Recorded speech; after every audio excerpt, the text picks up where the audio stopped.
welcome. I'm Sue and I want to welcome you to my farm. You're not actually going to see me today, so I want you to think of me as the ghost who's going to guide you.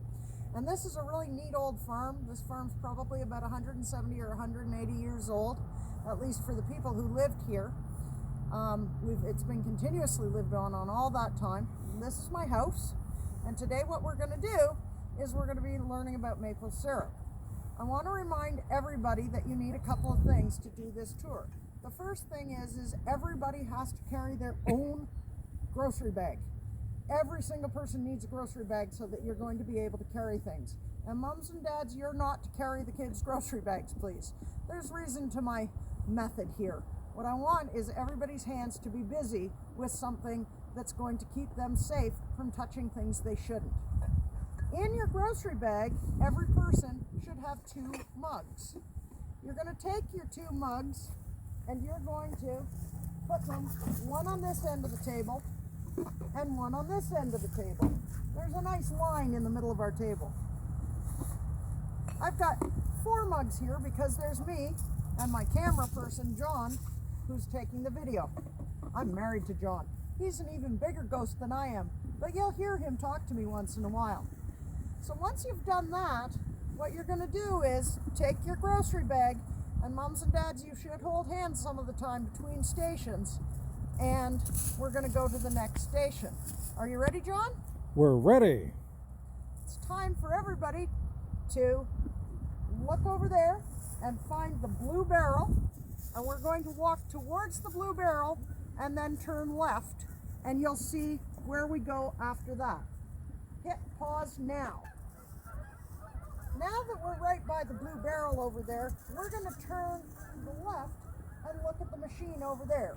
Come on and take a look at this machine.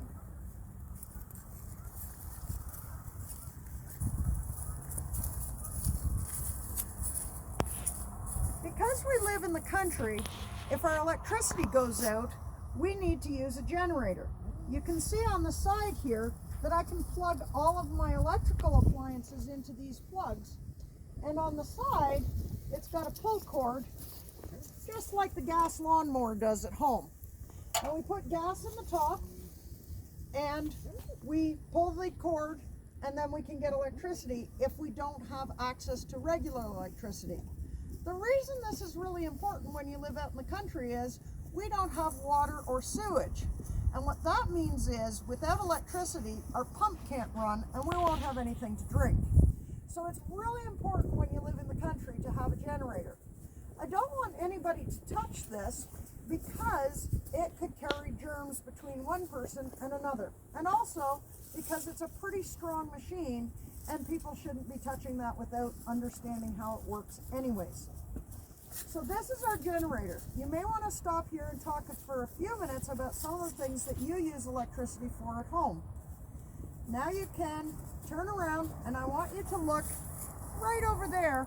There's a fence made of string.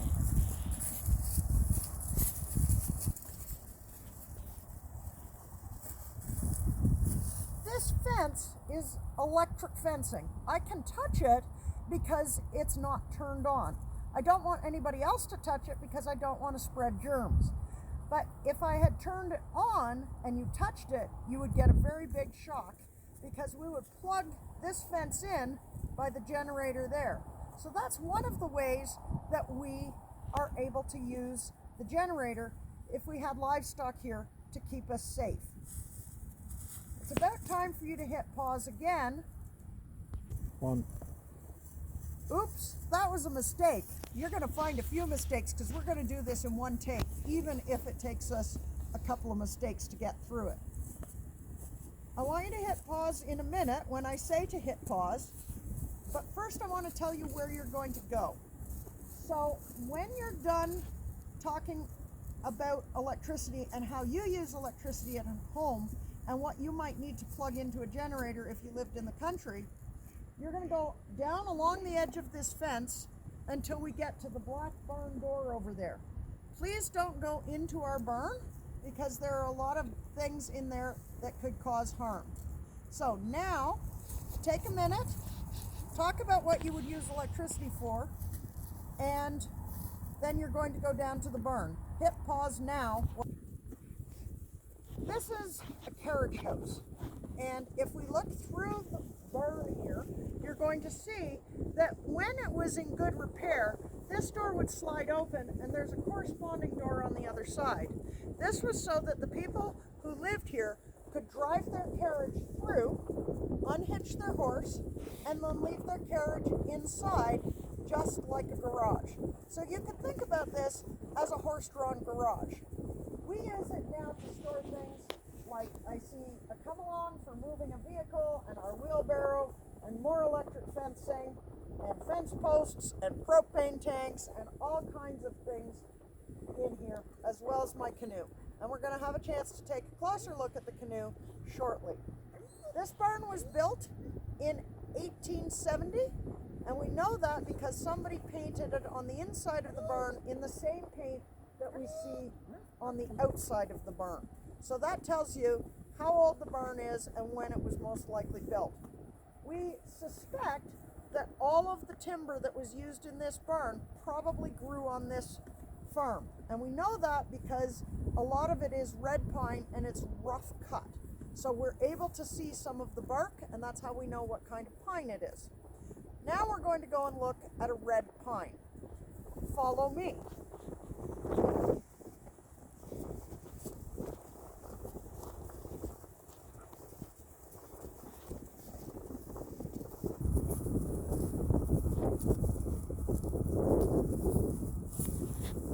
Please stay on this side of the cord right now. The reason we're going to stay on this side of the cord is you'll have a chance to look closer later on when you're looking at the sap. But right now, I just wanted to take a little side tour to show you this giant red pine. This red pine was probably growing here when the house was newly built, but it was probably much smaller. All of the beams inside our house are made from red pine. And there's a lot of red pine on this property, which tells us that probably all of the beams were harvested on this site. And that's kind of cool if you think about it, going out to your front yard and taking down the trees and using an axe and a saw to take all of the boards and all of the beams and then build your house. People worked really, really hard when they first moved here. Now what I'd like to do is take you down towards our pond. So what we're going to do is turn and look for the water, and then you're going to walk just straight towards the pond where it's mowed. Hit pause, and I'll see you down there. You may be wondering what this is. This is a deer hide. One of the things that I do is I hunt, and this is a hide from one of the deer that I got this year, and I don't like to waste any part of the animal.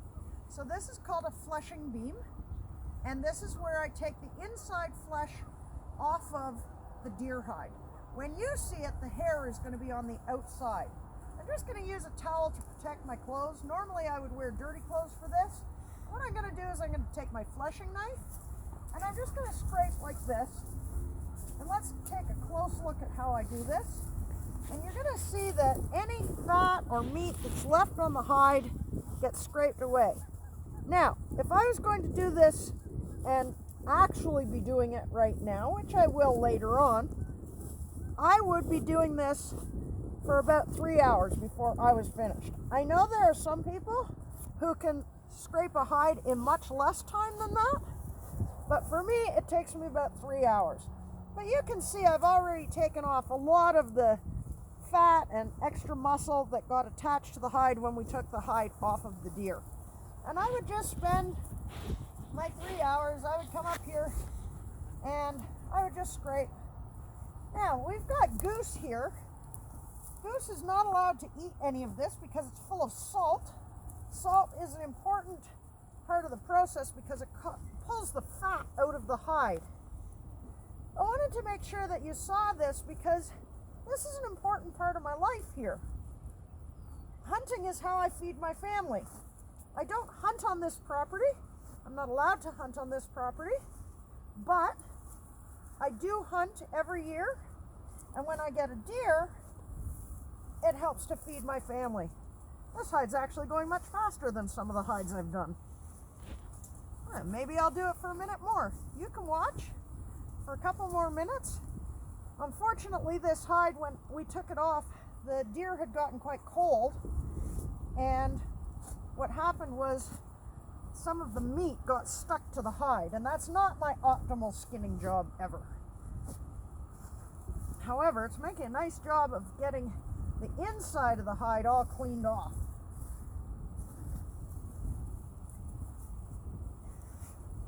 This is quite hard work, but I find it very enjoyable. When you see this hide, it's going to be turned over like this. After I'm done taking off all of the fat and meat on the inside, I'll come along and I'll start scraping the hair off as well. And this is just so that you can see what it looks like when I'm scraping the hair off. Again, this would take me a little while, but you can see that the hair is coming off really nicely. By the time you come, I may have actually gotten some hair off, and it'll be lying down on the ground, and the birds will come and pick it up. If you would like, you may each take a tuft of hair, so just take about that much, and put it in your bag. And you can take that home with you, so you can see that at home. If you've got a magnifying glass, it's kind of fun to look at under the magnifying glass. And there you can see just the skin, no hair left where I've scraped away the hair. If you have leather shoes or a leather baseball or football, it all started out as an animal's hide, but now we have machines for doing this, except I like to do it by hand. All right, we're gonna put this away for now. And I'm gonna pick up a little bit of hair to put in my bag to show you.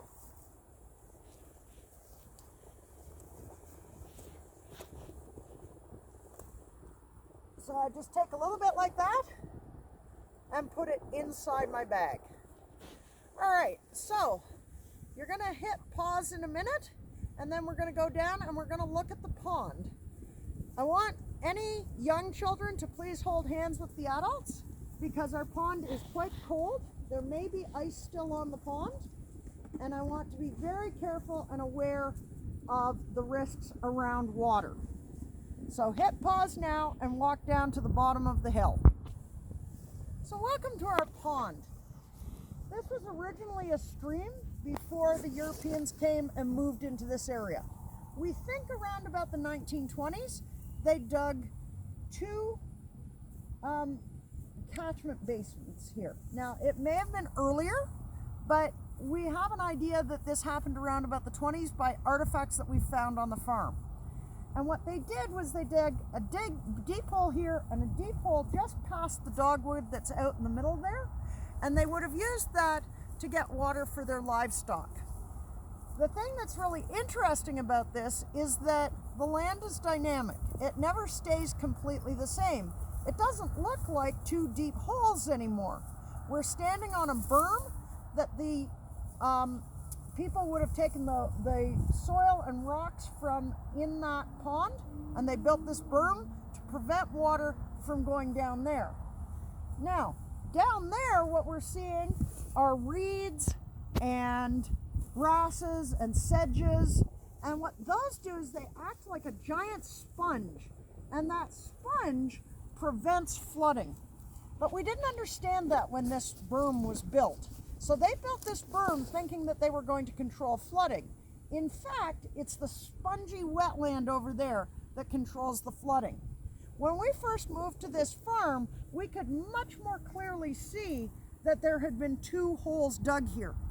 But over the 13 years we've lived here, we've had beaver and muskrat, we've had plants change, and so what's happened is the landscape is dynamic and it's changed with the animals and plants that have been here.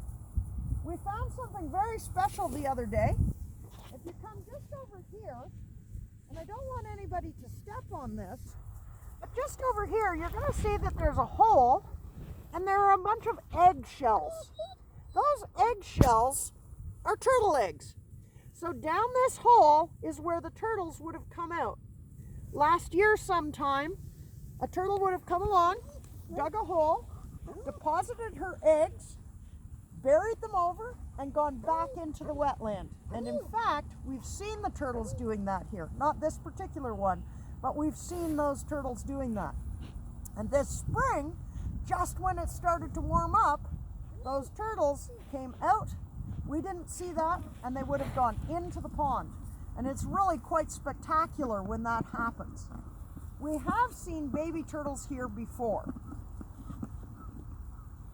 All of this here will dry up in the summer, but right now the water is quite high, so we don't want anybody going beyond the turtle nest.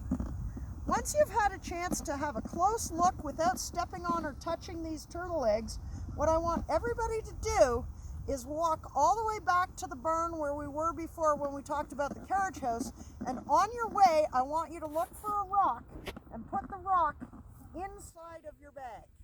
Everybody's going to need a rock. I want a rock that you can hold in your hands and throw. It is for throwing. You can hit pause and start again when we get up to the door of the carriage house barn. All right, now that we're back up here, we're going to go this way and go all the way around the barn. I want you to not touch any of the buckets or look at them right now.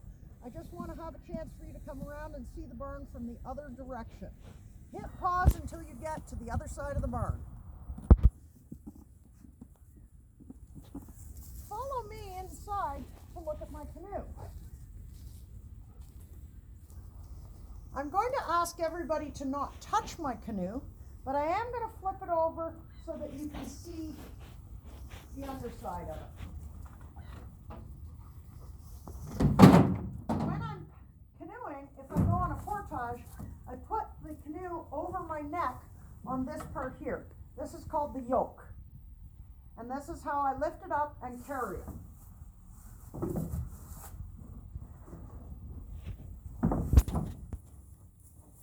Just like that. It weighs 65 pounds.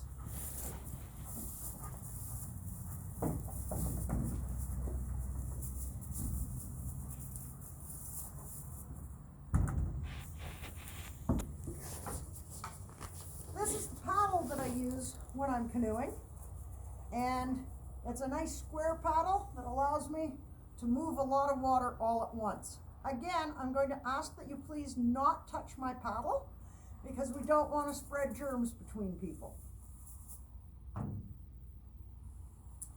If you look around here, you'll be able to see the door that would have gone through there, and you're also going to notice that there's a wall here and some boxes. We used that when we had horses here, and we used that to put their hay in so they wouldn't eat their hay too quickly. We also have a hay net, and this is where we put minerals for the horses. If you haven't got a rock already, you may be able to find one around here. I would recommend you don't want to touch any of the manure that you'll find from when we were keeping horses, so that's manure there. But you may be able to find a little rock somewhere around here. There's an awful lot of rocks, maybe over, here's a good spot. Find a stone that's the right size for you to throw. Big rocks are not better. Once you've found a stone or rock, you're going to put it in your bag.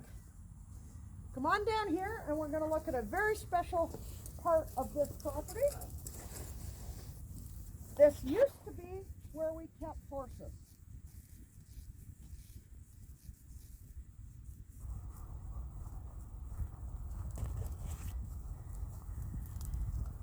This clump of trees here are butternuts. And butternuts are also known as white walnuts. And let me see if I can find one here. If I can find one, John, just stay where you are, and I'm going to go look for one. Because people are welcome to keep them.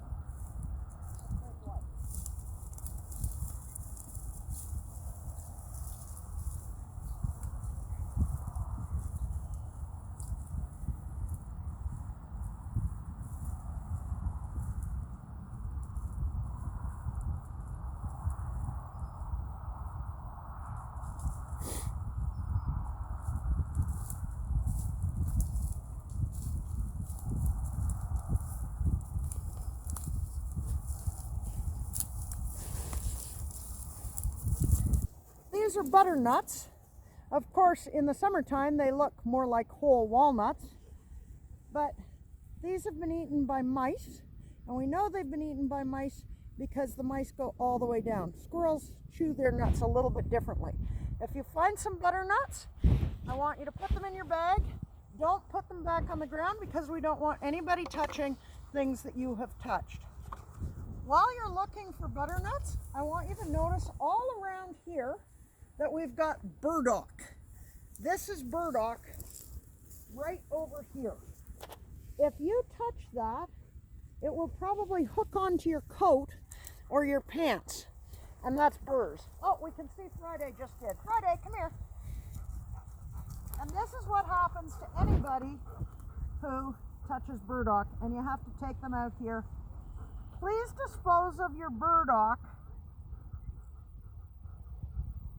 somewhere just in one spot so we don't get more and more and more of it growing. The best place to put it is right by a burdock plant that's already there. The next thing you're going to do is hit pause and walk back to where we just saw a bucket on the other side of the barn.